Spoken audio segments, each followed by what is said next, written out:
Hello and welcome to What the Lux with me, Fred Moore. And me, Anand Sharma. Together we lead Matter of Form, a design consultancy specialising in brand, digital experience and content. And this is a podcast that calls time on tired ideas of luxury. Alongside industry luminaries and thought leaders, we explore what truly defines category-leading products and services. In 2007, Mike and Alison Battle, with 4 children and successful careers, switched tack and founded Lapland UK, an immersive Christmas experience that's been a resounding success story. Since then, hundreds of thousands of visitors have seen the show in Ascot, Berkshire, and the business is primed to grow into fascinating new areas. They both say they came up with the idea through the eyes of their own children.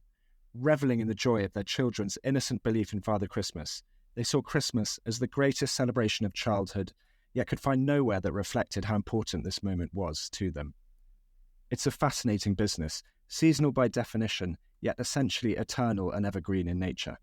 The experience is mind-blowingly good and beautifully put together, and it combines commercial success with the magic of making people happy and leaving them with memories that will last a lifetime.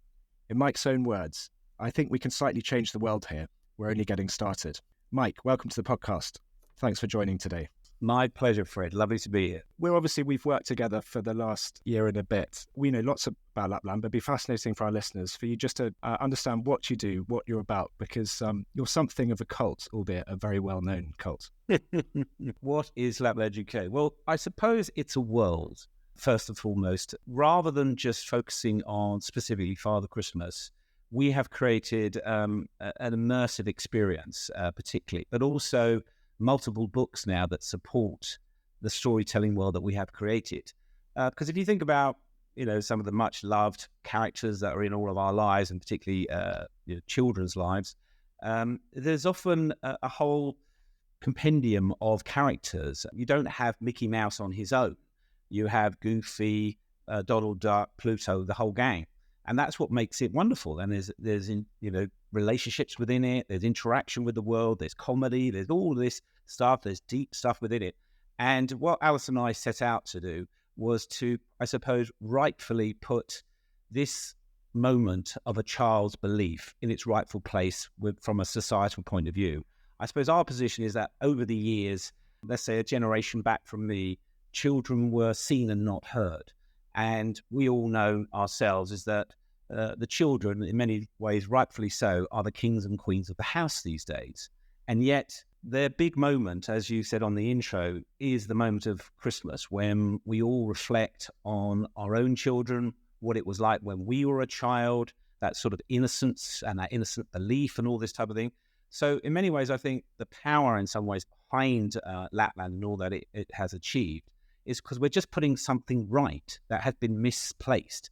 It'd been over-commercialized, lack of investment, and for that reason, it ended up in a place that was not appropriate for the importance that the families realized it was in.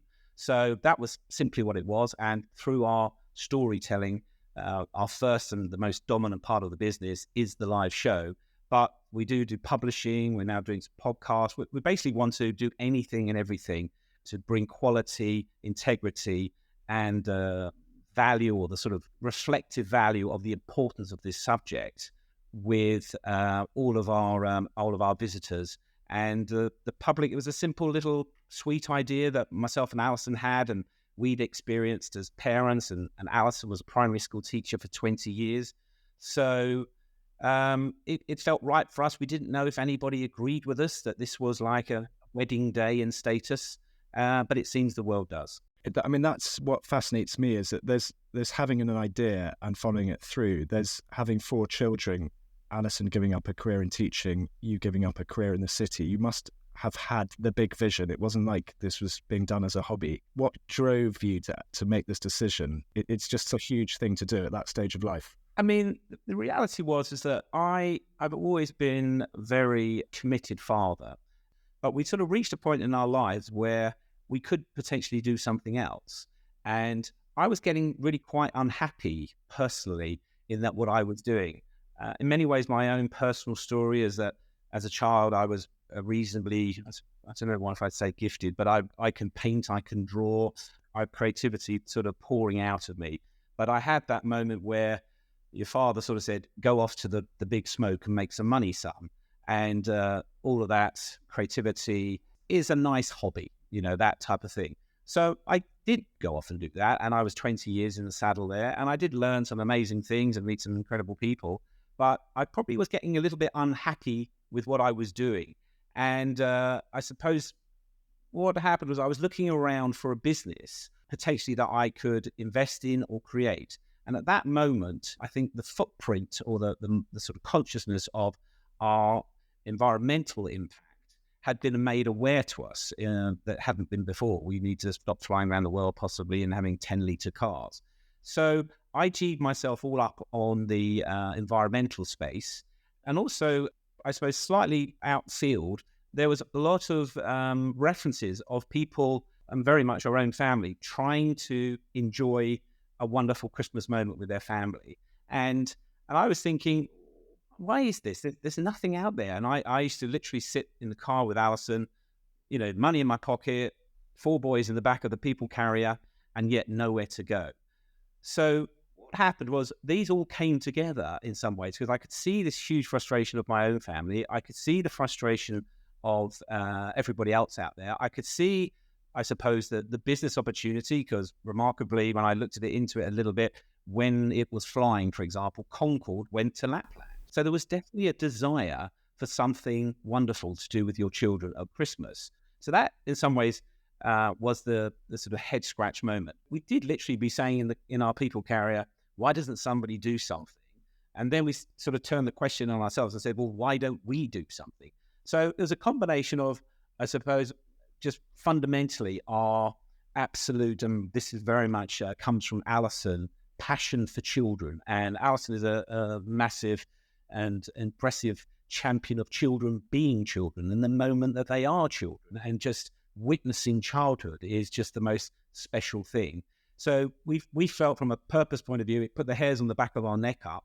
I was pretty unhappy in what I was doing and thinking, and all this sort of creativity that I had wasn't going anywhere and being frustrated.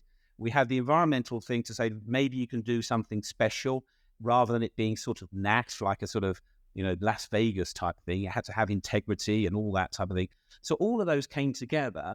And then I suppose you circle it all the way back to myself and Alison's passion as parents. I sort of think that the greatest example to your children is to be an example to them. And I could be working in ABC, boring company, and, scared of not being able to make the mortgage, and saying, darling, go out and, surf the waves of life. But, you fast forward and the next minute they're on the seat next to you saying, I'm working for ABC, scared of making the mortgage company. And you say, well, I thought I told you to go and surf the waves of life. They said, you might have told me to do it, but what you showed me was to be afraid of life. So I sort of felt in a deep-seated way that was our duty as well as parents. So all of those motivations came together for us to do this sort of mad life moment and jump off the cliff into a whole new world. Yeah, and it's also an incredible decision. It's an interesting dynamic you both have, because it's not just because you're in the city, you're the kind of business brain. You share the kind of creative ethos of the business. Is that right? Oh, 100%. Somebody said to me that I've always had this creativity, and I did 20 years in the city, and all that's happened is it's almost cooked even more. So then finally, when I had an outlet to it, and in some ways I'm slightly famed in the company and embarrassing in meetings, it all just pours out of me unbelievably, whether it's stories, whether it's visuals, whether it's anything to do with creative. So I'm probably, as a man, more happier and more authentically me than I've ever been in my life.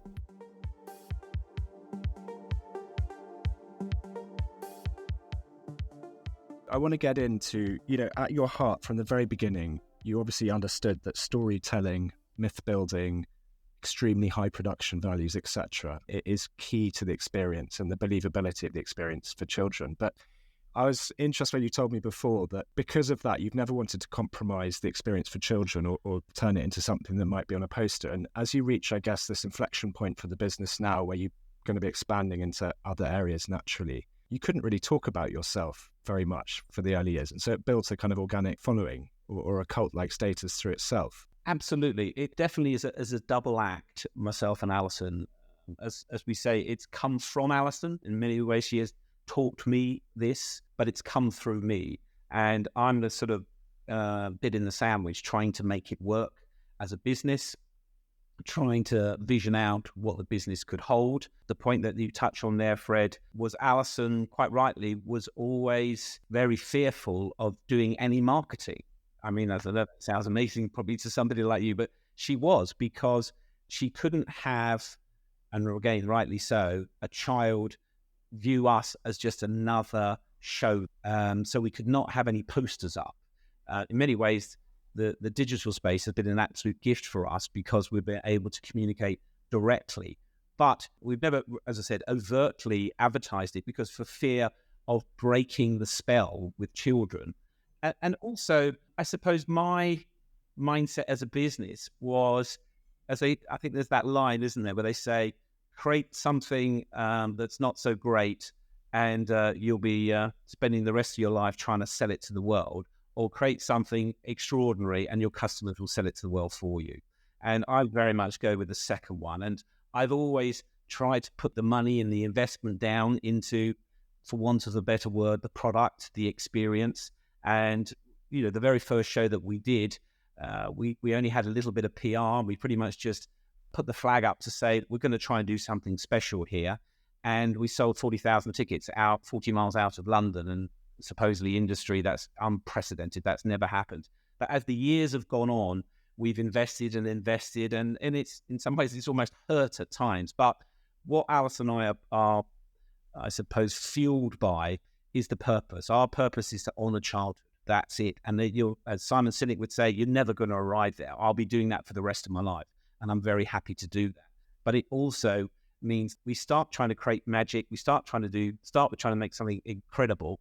And then we work out the money afterwards. I suppose it's very Jobsian in that format, because we are very much obsessed with the customer, the child and the family. And we're in service to them. Yeah, as in, this isn't an exercise in marketing, it's an exercise in this incredible, curated, connected experience with a purpose behind it. On that purpose front, I'd be really interested to know, I talked in the beginning, you've said, you just want to slightly change the world. And I think everyone listening would understand what that's about in this context with memories and childhood and parenthood and those themes. But are there any moments you can recall with guests or staff where you've had that playback which you can remember, which have been utterly thrilling, where you thought, oh, this made it all worthwhile, or you could see it?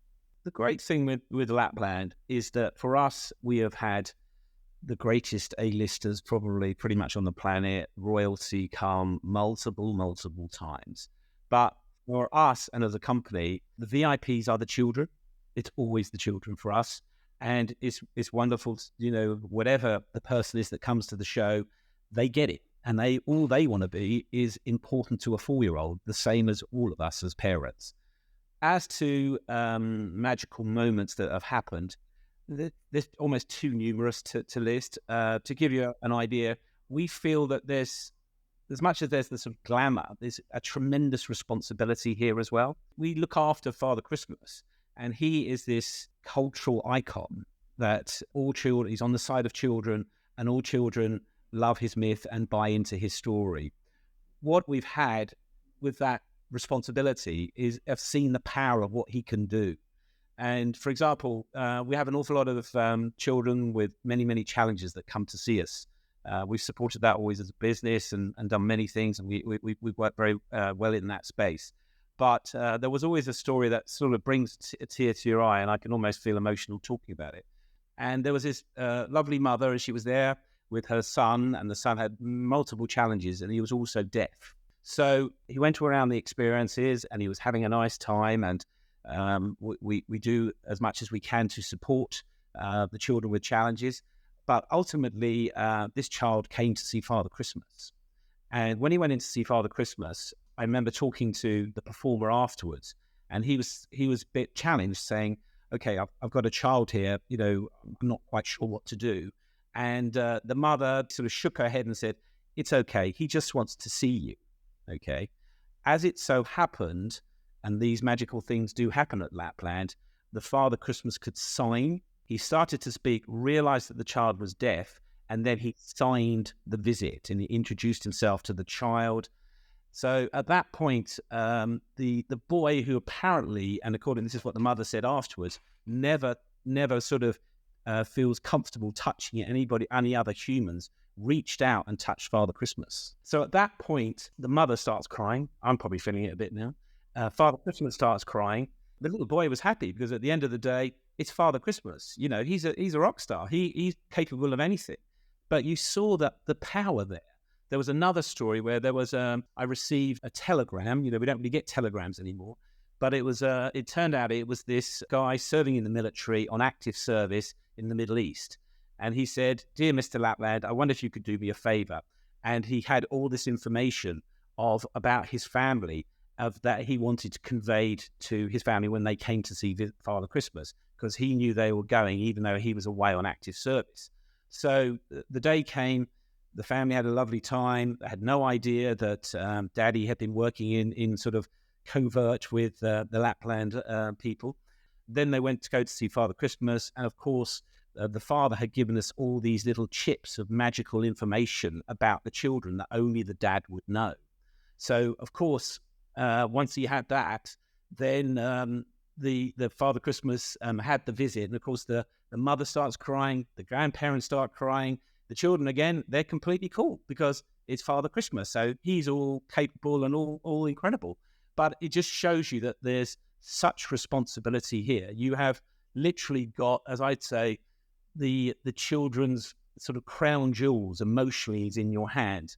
And for a family to give that to us is a tremendous honor and a tremendous responsibility. And we know that. Because the experience for the children and the parents is so, I just think, so incredible and unique in a sense. Did you have anyone to learn from, or would you say that you had to make it up yourself? Or did you have inspirations from near or afar? My main inspiration probably would be Alison, if I'm honest. As a company, I suppose one reference is something like Cirque du Soleil, because we all sort of like circus. It's sort of culturally woven into how we understand the world, but it sort of turned a bit weird. It had animals in there, strange people in there, and it somehow had lost its sort of spiritual essence. So Guy Libertaire, Canadian French, they picked this beautiful thing up, scrubbed off all that sort of weird and cheap and nasty stuff, and then said, no, this deserves better. And then they invested, they brought storytelling, they brought amazing performers to this, and they put it in its rightful place. And I suppose that is our mission, where I sometimes say, I think we're only getting started, is because I feel that, as I said, poor old Father Christmas and Santa Claus has just been not looked after well. And he's an open, intellectual property, which means that everyone and anyone can use him with the wrong agenda. Where we've gone, no. This is, as I said, way too important. This is, as I said, in status, it's like your graduation day. It's like your child's wedding day. Okay, you're going to spend a bit of money doing it, but this is a memory to put into your love filing box for life that you will remember. And when they're grown and so on, you will look back and you'll go, those were the best, those days. Your stories about the people coming and that moving moment. I mean, we always touch on this on a podcast. We're a company that works in inverted commas in the luxury space, and by that we don't mean grotesque 1980s excess consumption. We mean category leaders, and obviously premium offerings. What's your take on not luxury but the price point you're at? You're obviously an expensive. It's not cheap to visit Lapland. Can everyone come? Do you struggle with that? And it also, by the way, of course, costs a lot to do what you do. You have the best. We do have a variety of ticket prices, and I genuinely think that pretty much most families could come. Some of them might be further back in the season for sure, but we have an egalitarian sort of experience as well, that no child really gets a better experience than any other child. As to the label of luxury, for me, I suppose I don't really think about it like that. I just think about doing something brilliant for a moment in our visitors' lives. And if people want to call us luxury, but even if you go into the roots of luxury, let's say LVMH or something like that, the guy at the beginning of that, he was a craftsman that just wanted to make the most amazing luggage, and he did. And that was really what it was all about. So in some ways, we don't really think about that. We just focus purely on obsessing about giving children and families the most remarkable day and the most remarkable Christmas. And I suppose we are premium. As I said, we are affordable for pretty much everyone. The amazing thing with our customers and community is that they're thrilled that we're there, that they are able, in many ways, reflecting all the way back to me and Alison, sitting in our people carrier going, why doesn't somebody do this? And if you're lucky enough or blessed enough to have a young child, whether you're a mother, father, a grandfather, grandmother in your life, they're thrilled that we're there. So, as I said, I don't really get into the worries about that. I want to make it's affordable, accessible for everybody. And the reality of creating something special, as I can't break the rules of the world, is it does take a tremendous amount of money to do that. But I feel we deliver on the value. So it's the word expensive. It's not expensive if you're delivering the value. And I think we wouldn't have our following if we were delivering probably multifold of the value that people think they're going to get. But what we do is we bring you together, and you're laughing, you're crying, you're having these magic moments all together. You come to see Father Christmas at the end, and we always say it's a stop the clock moment where you witness your children being children. And as I always say, is you fall in love with your own family. And I say it's not really about us. We're the sort of wedding planner that creates that moment. And you fall in love with your family. And I always say what Lapland gets is love shrapnel, in that it's not really about us, but it's like when you go to a wonderful restaurant and have a great time with your family, you go, oh, that restaurant's the best ever. But really, it's the moment that you're having with your family, which is really the value that you create. But Lapland does that, and reliably does that, and it does it at a time and a moment in a family's life that won't last. So you've got to grab this time. As we always say, a child of a certain age will only be that age once at Christmas in their life. So if you don't lay down those memories, you'll never have them. So as I said, for us, is that it's about the value of the experience. So that is ultimately what Lapland's about. And for me as a father, that's the ultimate value. What also interests us is that you reinvest tons into the business in general, and we'll get on to future growth plans. But how do you maintain your timelessness? How do you make sure that next year is going to be better than the last? How do you avoid the trap, which every business eventually does at some point, or very few escape it, just depends on the time frame, of not innovating, not getting better? I never struggle to come up with more creativity, more refinement, more magic. I find it really natural, and I find that the journey really is, you get to the top of what you thought was a mountain, and then you see it's only another molehill, so more you can do. And as I said, the why behind the business, the honouring childhood together, we're never going to get there. We're just going to be doing that for the rest of our lives. And if you put the creativity and the desire to create magic and moments and memories for families, it's easy. I genuinely find it easy. I could spend an awful lot more money, and I've got to manage the investment, but at the same time, I find it easy, and I have ideas popping out. And then also, not only with the live show, there's the experience of supporting people, the pre-visit to the Christmas and the post-visit to Lapland as well. We, as I said, we want to have this suspension of disbelief. We want to make all of our visitors rock star parents, that they've absolutely nailed this. And we've got all of the answers for you. You know, people are out there, they're busy being accountants and working as doctors, and God knows what they're doing in the world. But they also want to be rock star parents. And that happens to be mine and Alison's specialist. And we go, as I said earlier, we've got you, and we're going to make you be amazing. We're going to have all the right answers. When you get a curious 7-year-old who's a bit suspicious, we'll give you the script to how to knock them back. And then when you see that pure innocence of a child who's believing, and as I said, it's something to savor.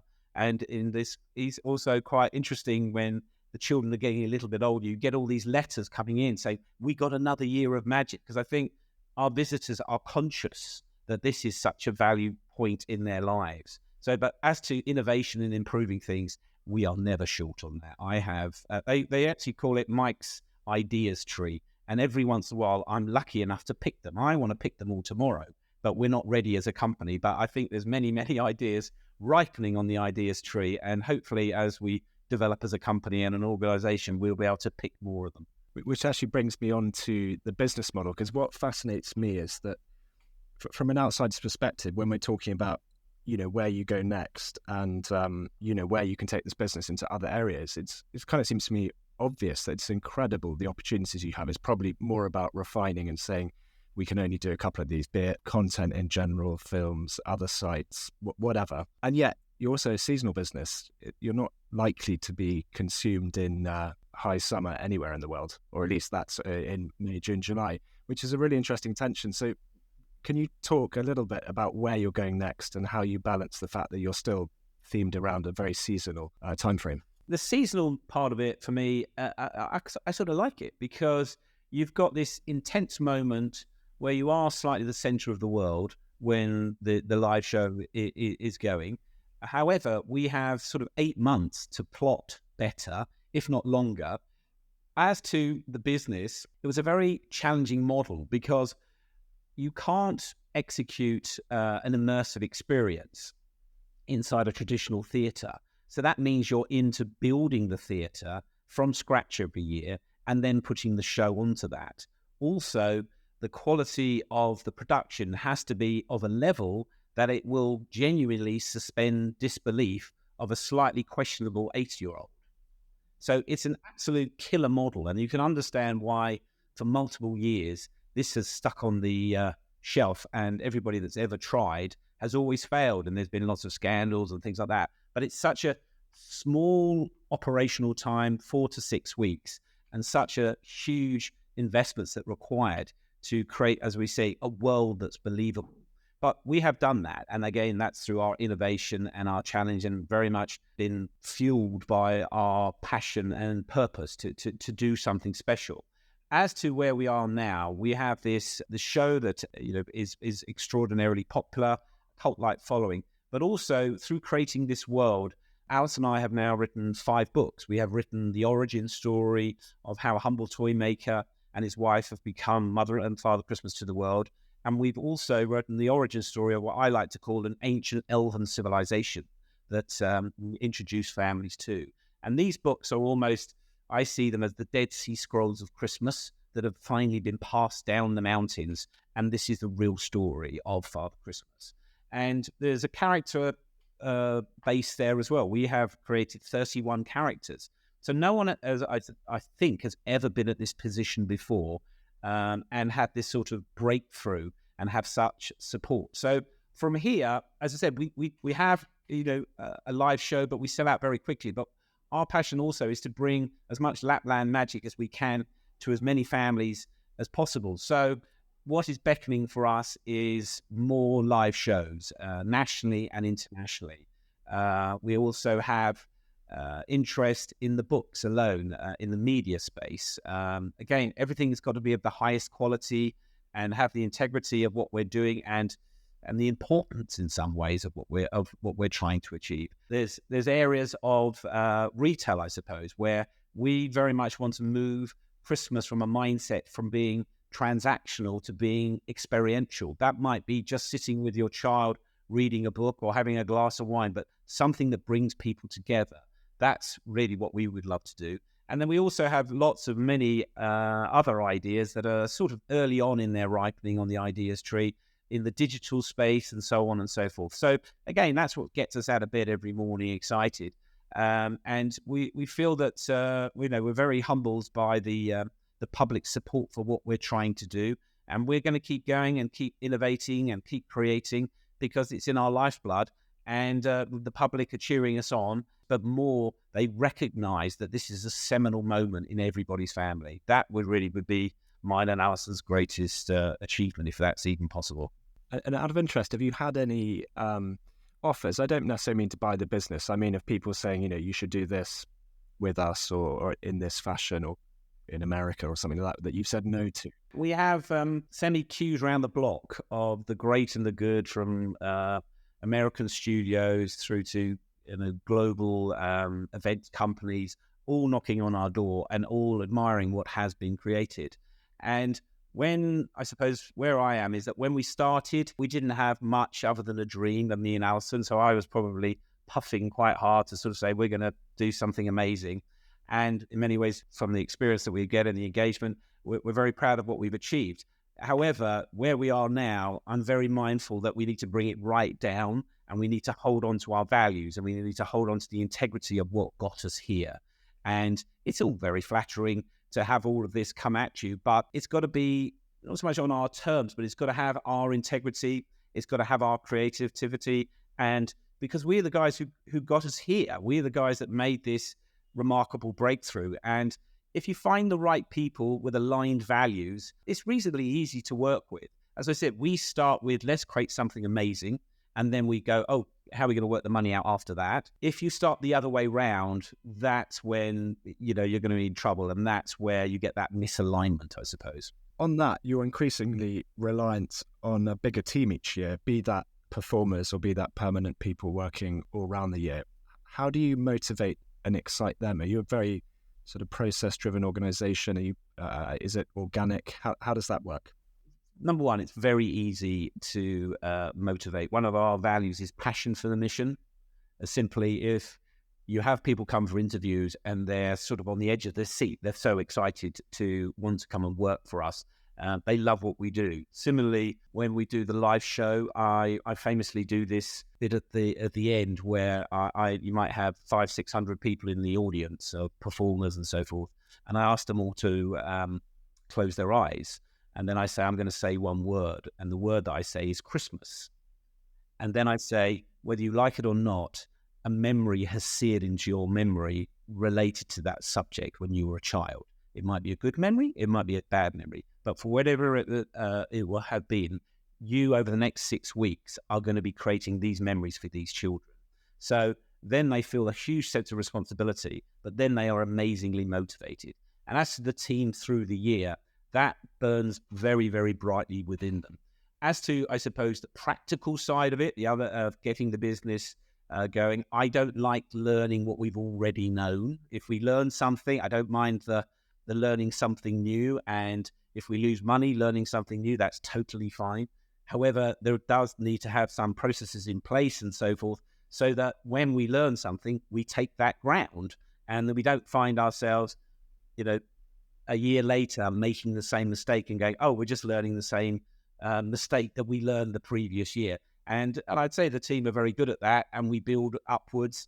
And I suppose as we have become more successful, the ambition has got bigger and the sophistication has got bigger. And I suppose as a business owner, when you first start, and you'd know this yourself, Fred, you're the sort of octopus where you're creating a product, you're doing finance, I'm literally counting the money, I'm doing the creative. Alison was Mother Christmas many times. I was actually Father Christmas many times. You're sort of doing everything. But then as you grow and develop, you do still need to provide the vision for the business and the leadership for the business. However, rather than an individual, a couple of individuals, the founders, it really becomes about the team. And if I'm at 10, hopefully at one or two things, then I bring in other people to do roles that I've probably been doing fairly badly. And they're at 9 or a 10 in that one. And then that, for me, really pushes the team forward, and you build sort of strength and integrity. And I suppose from a qualitative perspective, we've got important work to do here, Fred. This is really important work. And this is a rare and amazing opportunity. We've got a shot at doing something extraordinary with this company. Hopefully we will achieve it. It won't be for want of trying, but we need the very best to help us do it.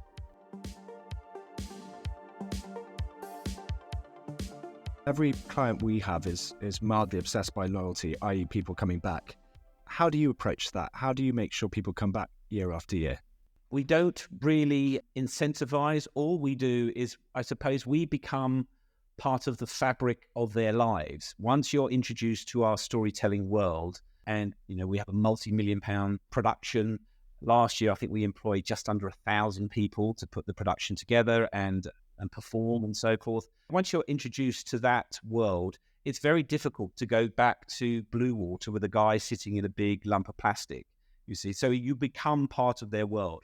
That said, we do want to support families more when, for whatever reason, they might not have been able to get tickets and they've been previously. They might be having a second child or something, so it's a little bit busy for them to come and things like that. So we want to keep the world and the story alive in those homes, because this becomes a truth, let's say, for that family. For me, it's just be brilliant and they will come back. That's probably my short of it, really. And obsess about them. It's not really about us, it's about them. And I suppose it's slightly Jeff Bezos-ism, is that if you obsess about the customers, it'll keep you straight. And if you obsess about the purpose of what you're trying to do, and this is very much a role that Alison has always provided for the company, is that she's the sort of spiritual leader of the business. Alison, to give you an insight to her, when she was a primary school teacher, she would be metaphorically locked in a room with 35-year-olds. And then she'd come home to me at night and she'd say, I can't believe they're paying me to do this. This is such fun. So that is what I'm up against, you see. Yes, and leads nicely just into the last question, certainly not the least important, around sustainability. And well, what's your philosophy on it and how you incorporate that into the experience? There's a number of things. This idea that, are you an environmental company? I think we're all environmentalists now. It's not really we are this and identify. We're all in this together now. So, and also we are involved, obviously, with children. So that's, it burns even brighter for us. And there's always been an environmental, probably right the way back to the beginning of our journey, 17 years ago, where I was sort of conscious of this little nag in my head that we need to do better. And even in the stories, Fred, that we've written, that we have weaved every part of that so that there is an environmental message that ultimately comes out as to why the toys are sent out every year. I suppose, again, that's the creative side. From a more practical side of it, we are one of the more eminent shows that take place in the British sort of calendar now every year, whether it's Chelsea Flower Show or Glastonbury or something like that. And if it's Christmas, you go to Lapland. That's sort of, I suppose, our position.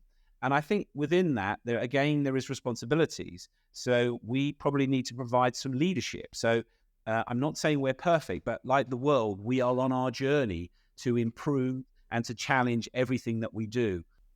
Thank you. I mean, and I think also just zooming out to wider ESG, I think it's really clear from this discussion that a child going to Lapland 3 times in their childhood is probably going to be left with some things that will put them on a path that's pretty good. When you talk about changing the world, I think that's clearly where you're making the biggest difference. Mike, that was brilliant. That was a tour de force of what Lapland's about. And it's just, like I say, very impressive what you and Alison and your team have created. We always ask our guests the same 4 questions on the way out. The first one is, what most irritates you about your industry or space? It's not my industry only, it is the world, is that most people start with the money, as in how can we make money? Whereas I start, how could we make something brilliant? And I always think the most important person in the room is not the person with the money. The most important person in the room is the person with the ideas. Well, we're a creative business, so we fully support that one. What most concerns you about the world we're leaving the next generation? I think they're probably going to do a far better job than us, and probably the generation before us. It's easy to think the world is changing and people are frightened of change, but change is always going to be in it, and sometimes it's bad and sometimes it's good. But I actually think if you really get down to the data of the world, I think we're going to a better place. I think there's a more humanity, more kindness in the world. I think they're going to be fine. I'm not really concerned. I think we need to do our bit, and when they look back at us, hold our own selves to account. But I believe that as well. I think there's great hope with the younger generation. They're far better than us lot, and dare I say it, my dad's generation. Penultimate question, if you had to give up your job tomorrow, what would you do? Now, it's very clear you wouldn't want to give up your job, but if you had to. What would I do? To answer your question, I would be interested in working with people who are purpose-driven, I suppose, but also reality-centric, in that they're trying to do something special and there's lots of weird and wonderful problems to solve, but there's real integrity, real humanity in what they're trying to do, because that fills the soul and, hopefully pays the bills as well. But that's what I would love to do. So I suppose if I was a sort of an NED type person, I would probably find that quite fascinating. And then the last question is, what's the most exciting thing for you personally in the next 5 years? To see Lapland, I suppose, expand so that the unique experience and charm and importance of the subject that we have created is brought to a wider audience. Not really for us, really for those families, because I've seen the power of this. And it is the power of Lapland, but it's really the power of Father Christmas. We're just doing a really brilliant job with him. That would be my dream. And I'd almost go to my grave quite happy if I achieve any of that, Fred. Perfect. Mike, thank you so much for your time today. Thank you, Fred. Thanks so much for listening. This has been What the Lux. You can find us on socials at Much Reform and drop us any questions or comments on Twitter using the hashtag #WhatTheLux. Or if you're a luxury brand looking for strategy and design that goes beyond the banal, get in touch via hello@muchreform.com and chat to one of our consultants.